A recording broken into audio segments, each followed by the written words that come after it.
So now by the time आपने multiple sources से आपका जेडी डिस्ट्रीब्यूट किया होगा and now you can expect कि सेल्स कैंडिडेट अभी आपके पास इंटरव्यू के लिए आना शुरू हो जाएंगे.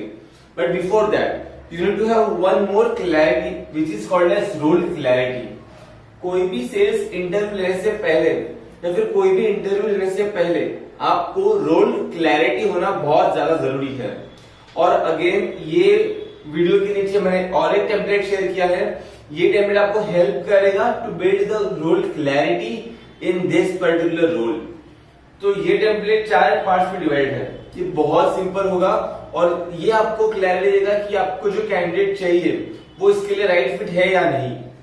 तो सबसे पहले होता है रोल डेफिनेशन. आप जिस रोल के लिए हायर कर रहे हो उसका डेफिनेशन क्या है. तो I will give you an example. समझो आप टेलीमार्केटिंग एग्जीक्यूटिव हायर कर रहे हो तो उसका डेफिनेशन कुछ ऐसे हो सकता है. Telemarketing executive is one who is responsible for setting up appointment for a business development team so that they can close more deals. ये हो गया उसका डेफिनेशन. उसके बाद हम लोग बात करते हैं रिस्पॉन्सिबिलिटी डिलीवरेबल्स. अभी इसमें आप की रिस्पॉन्सिबिलिटी की बात करेंगे.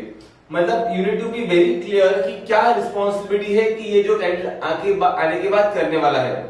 सो फॉर एग्जाम्पल यहाँ पे लेट्स से अब हम लोग टेलीमार्केटिंग की बात करते हैं तो वो कैंडिडेट डेटा सोर्स करेगा और उसको मैनेज करेगा.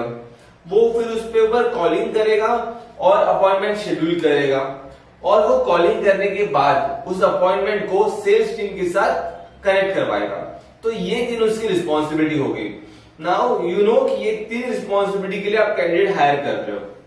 Then you need to write task and activity. Now ये कैंडिडेट ये रिस्पॉन्सिबिलिटी एग्जैक्टली कैसे करेगा आपको उसका डिस्क्रिप्शन और वो कौन से टास्क एंड एक्टिविटीज करने वाला है या फिर एक्सपेक्टेड है उसका डिस्क्रिप्शन हम लोग टास्क एंड एक्टिविटी में रखेंगे. And last but not the least measurement matrix. ये कौन सा ऐसा नंबर है जो आपको बताएगा कि ये पर्टिकुलर सेल्स कैंडिडेट और सेल्स मेंबर अच्छा काम कर रहा है या नहीं कर रहा है. तो ये मैट्रिक्स बहुत इंपॉर्टेंट है. फॉर एग्जांपल इस रोल के लिए मैट्रिक्स रहेगा कि नंबर ऑफ डेटा कनेक्टेड या फिर नंबर ऑफ लीड जनरेटेड या फिर नंबर ऑफ अपॉइंटमेंट जनरेटेड और number of meeting completed. So you know these are the measurement metrics that you will set here.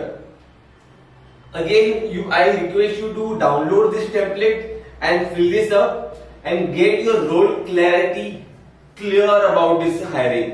So when you sit for an interview, you will have a better prospective picture about the candidate.